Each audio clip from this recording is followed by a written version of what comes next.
halkan waxaan ugu soo booqday madaxweynaha Jubbaland Axmed Maxamed Islaam, madaxweynaha Puntland Saciid Cabdullaahi Deni, madaxweynihii hore Xasan Sheekh Maxamuud, senataro dhammaan waxay noogu soo booqdeen magaalada dekedda Kismaayo iyo qaabka u socoto waan ku soo dhaweynay insha Allah taala.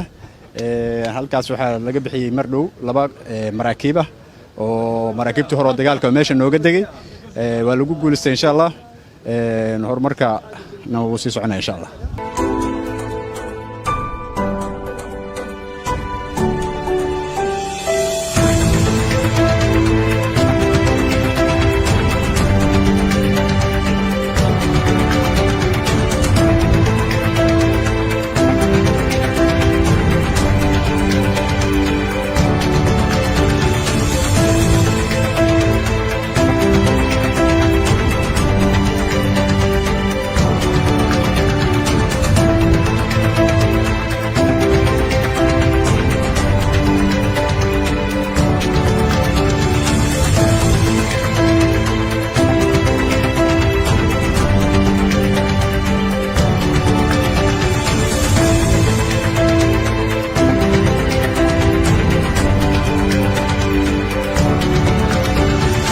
bismillaahi raxmaani raxiim.